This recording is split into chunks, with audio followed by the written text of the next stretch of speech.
Napaka-importante pong maunawaan nilang dalawa kung bakit sila nagagalit sa isa't isa. Kailangan nilang harapin yun, kaya pabayaan na muna natin sila. Kapitan! Doon! Tingnan niyo po!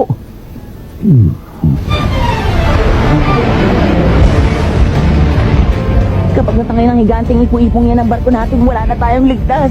Ibaba niyo ang mga layag! Opo, Sama ako, tutulong ako. sige, sumunod ka sa akin. Doon ka! Ako nang bahala dito! Opo! Totally ko sa kanon! Sige na! Sige na! Makapita tayo ng ipo-ipo!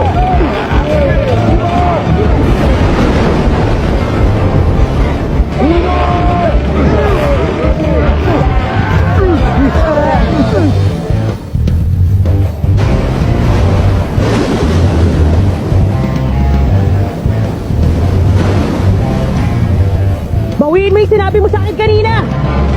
Bawiin mo ngayon din at patatawarin kita, Leorio. Ang tigas din talaga ng ulo mo, no? Ikaw ang unang nang bastos sa akin. Kung akala mo nga atras ako, pag mali ka! Walang sisihan.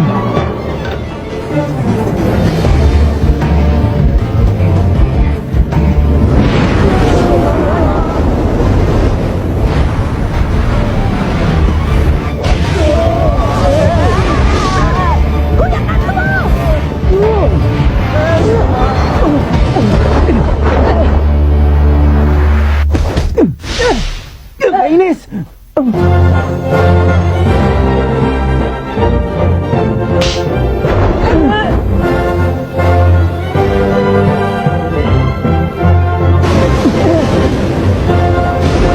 Sabag natin nilakain! Ngayon na!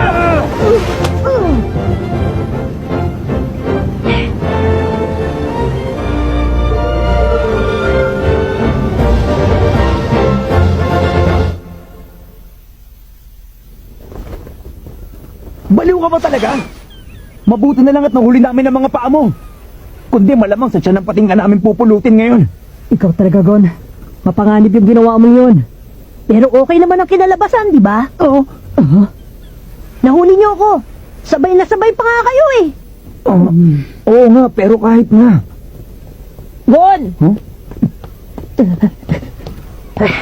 Kuya Katsuo! Salamat niligtas mo ako, Gon.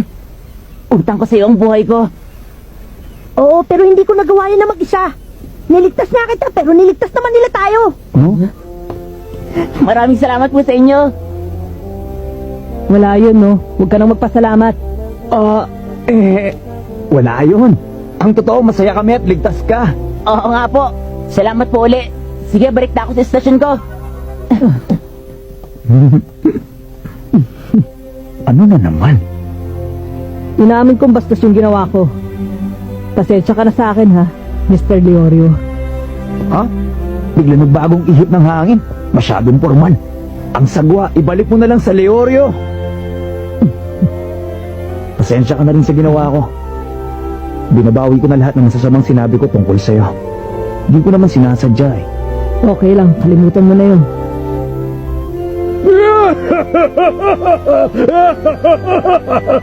Nakakatuwa naman! Nagugustuhan ko na kayo! Bueno!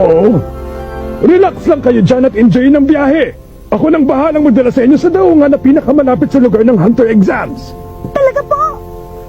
Paano po yung pagsubok nyo? Sabi ko naman sa inyo, ako magpapasya kung pasado kayo o hindi.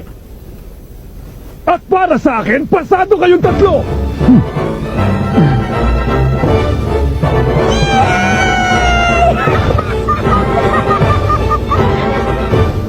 At dito na nagsisimula ang pakikipagsapalaran ni Gon upang maging hunter tulad ng kanyang ama.